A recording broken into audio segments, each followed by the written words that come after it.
बिस्मिल्लाहिर्रहमानिर्रहीम अस्सलाम वालेकुम। कल तक इजराइल में जब लोग एटीएम के बाहर थे, खाने ले रहे थे, हंगामा मचा हुआ था, तो गवर्नमेंट ने कहा ना आपको परेशान होने की जरूरत नहीं। अब उन्होंने इंस्ट्रक्शन जारी की है कि आपको तकरीबन अपने घर में 1 हफ्ते का पानी रख ले।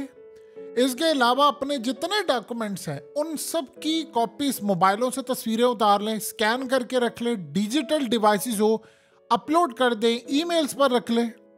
तमाम चीज़ों की, चाहे वो आपका आईडी हो, पासपोर्ट हो, हर चीज़ की कॉपी आपके पास डिजिटल फॉर्म में होनी चाहिए।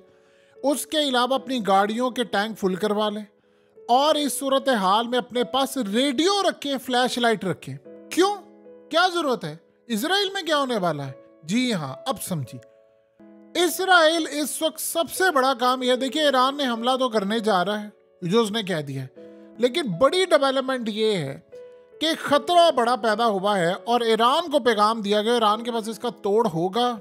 क्या सूरत हाल होगी ये आने वाला वक्त बताएगा कि ईरान पर इलेक्ट्रोमैग्नेटिक पल्स वेपन का हमला कर सकता है इसराइल ईएमपी का हमला करेगा, जो वो अब पैगाम दे रहे ईरान को कि अगर आपने हम पर हमला किया तो हम हर तरह से हमला करेंगे। ईएमपी हमला अगर होता है ईरान पर तो वो क्या प्लान बनाकर बैठे, पहले समझ लो ईरान ने रोकना कैसे, चाइनीज टेक्नोलॉजी से, वो बाद में समझेंगे।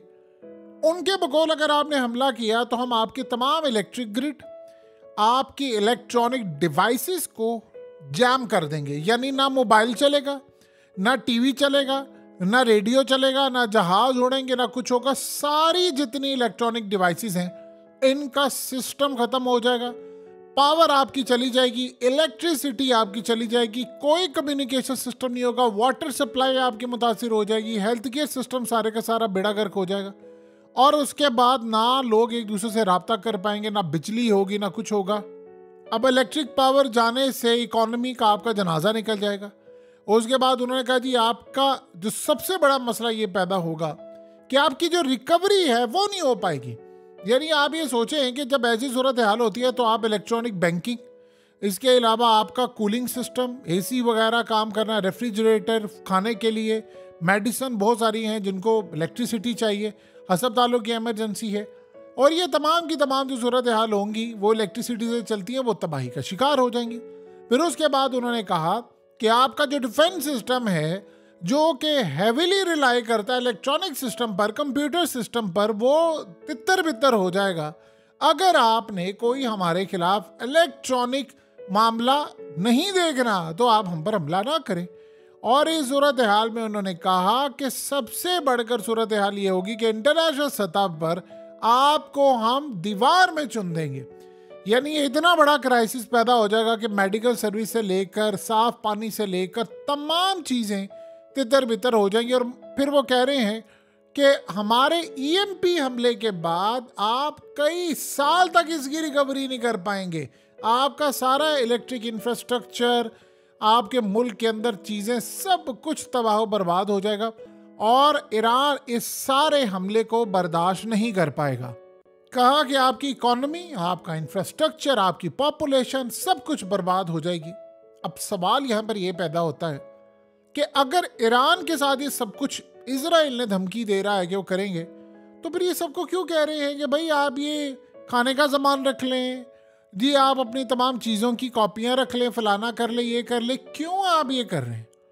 असल जो सूरत हाल ये है, वो असल मामला ये है कि इनके पास इस वक्त, यानी वो ये समझ रहे हैं कि ईरान के पास कुछ नहीं है। देखिए सबसे पहले तो आप ये समझिएगा, जो ईएमपी करने वाली कंट्रीज हैं जिनमें टॉप लेवल की कंट्रीज है वो है चाइना, वो है नॉर्थ कोरिया। चाइना ने ये काम अमेरिका के साथ करना है और ये काम उन्हें ताइवान के साथ करना है, और ईएमपी को रोकने के लिए जो टेक्नोलॉजी है वो सिर्फ चाइना के पास है। मजे की बात ये है, यानी जो ईएमपी का, आपको क्या लगता है कि पिछले 8-10 सालों में चाइना पर हमले नहीं हुए, साइबर हमले नहीं हुए? चाइना पर इतने हमले होते हैं, 99% वो नाकाम बनाता है। आपको पता है कि हालिया एक हमला हुआ था चाइना के ऊपर, और वो हमला इतना अजीब था कि चाइना ने इसको पकड़ लिया और उन्होंने अमेरिका पर इल्ज़ाम लगाया। वो हमला ये था कि उस हमले के नतीजे में वो कह रहे थे फॉल्स अलार्म ये था कि उनका एक सिस्टम है जो बताता है कि ज़लज़ला कहाँ पर आने वाला है 48 घंटे पहले।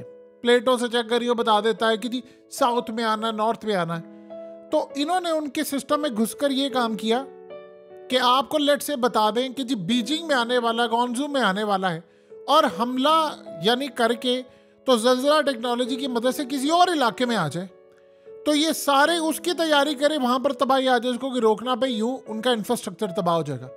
अब चाइना ने इस सारी सूरत हाल को वक्त से पहले पकड़ लिया और उन्होंने अमेरिका पर इल्ज़ाम लगाया। ये चाइना की काबिलियत, चाइना पर हमला होना, उन्होंने इसकी तैयारी करके रखी है।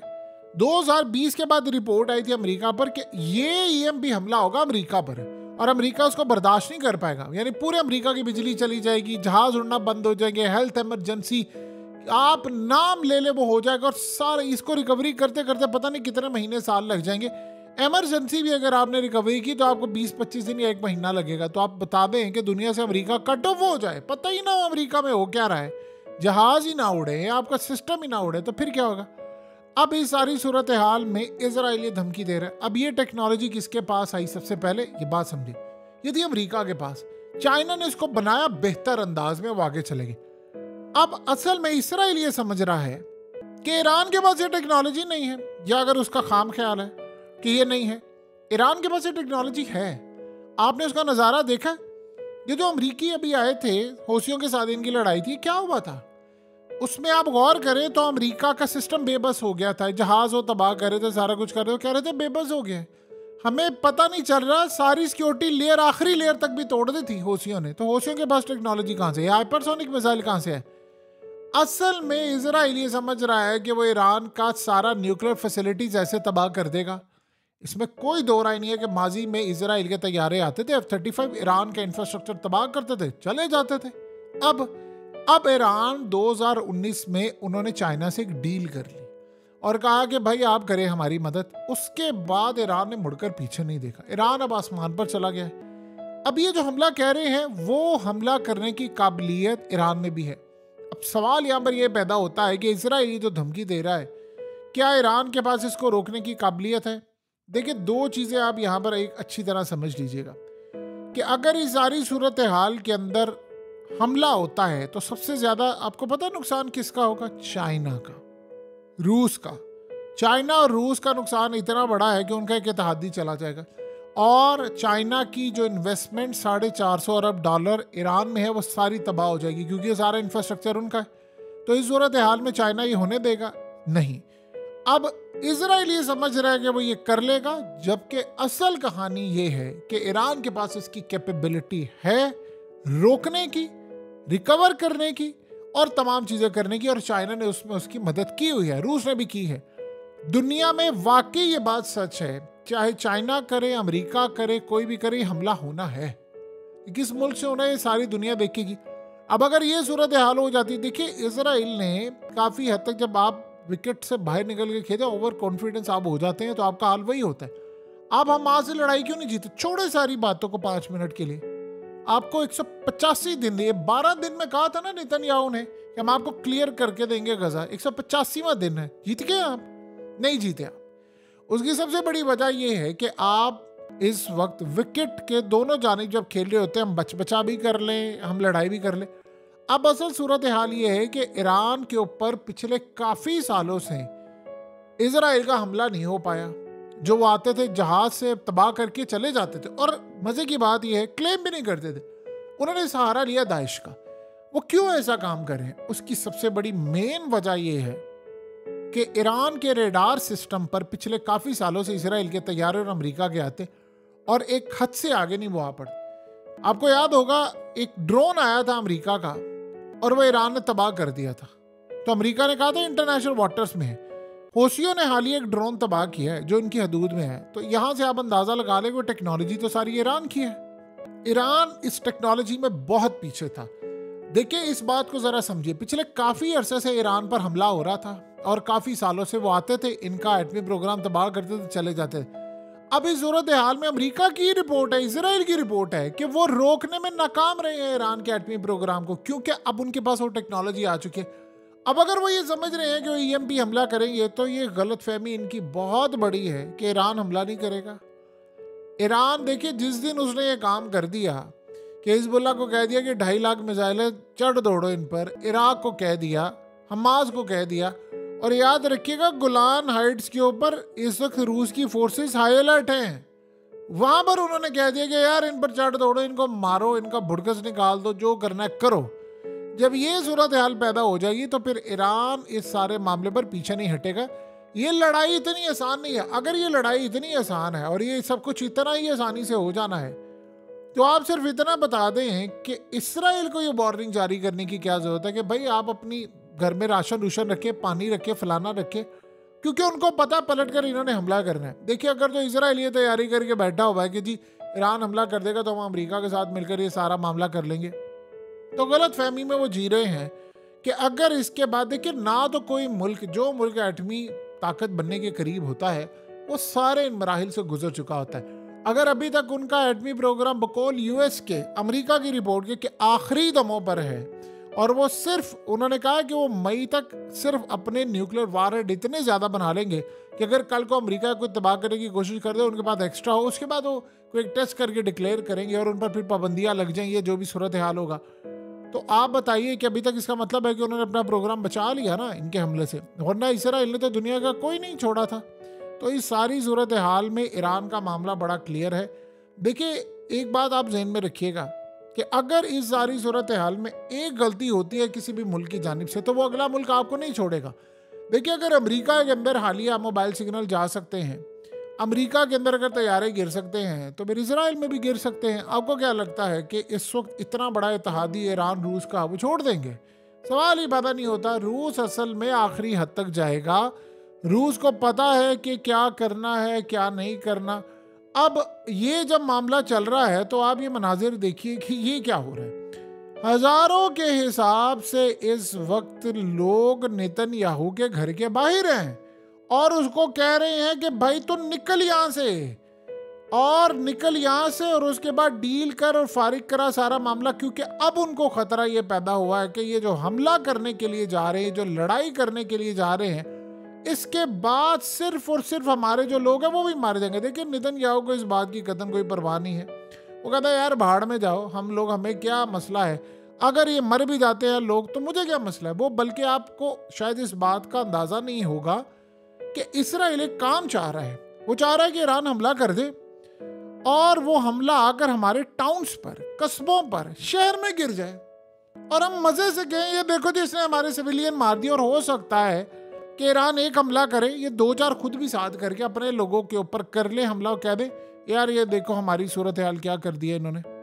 अब इस सारे मामले पर हालात ये बता रहे हैं कि चीज़ें इस वक्त कंट्रोल से बाहर हो रही हैं। चीज़ें काफ़ी हद तक कंट्रोल के से बाहर है। देखिए ईरान ने बॉर्डर के ऊपर अपने इस वक्त चीज़ें, फोर्सेस को डिप्लॉय किया है, मुल्क के अंदर सिस्टम उनके डिप्लॉय है, अपने जो जर्नैल हैं उनके जो टॉप लेवल के लोग हैं वो सारे अंडरग्राउंड चले गए। इजराइल में भी यही सूरत हाल है।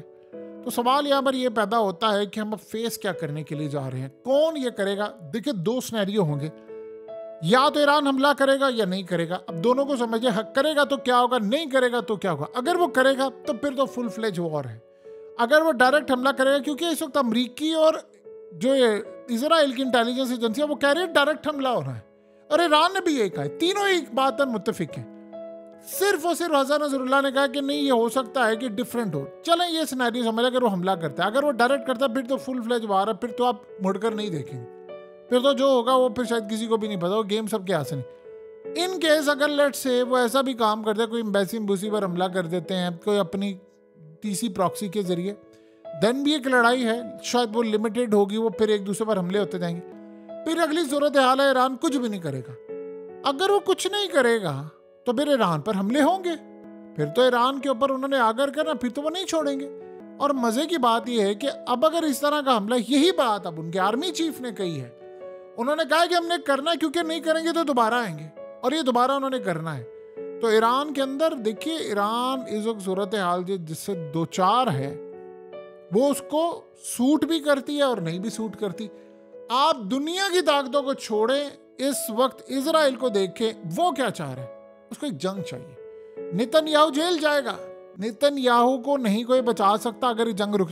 आज अगर ये जंग रुक जाए तो इनका आर्मी चीफ फारिग है, इनका इंटेलिजेंस चीफ, ये सारे जेलों में जाएंगे, क्योंकि सबसे बड़ा मामला यह है कि इन्होंने अपने भी लोग मार दिए और वो लोग सारे अदालतों में केस करने के लिए जाएंगे और वहां पर ऐसा नहीं है कि आप हर चीज मैनेज कर ले अदालतों को फलाना।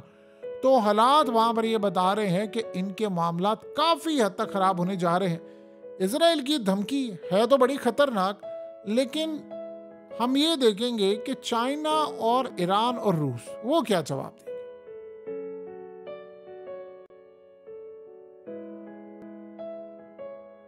हकीकत टीवी को सब्सक्राइब करना मत भूलें, वीडियो को लाइक करें, शेयर करें और कमेंट सेक्शन में अपनी राय का इजहार ज़रूर करें।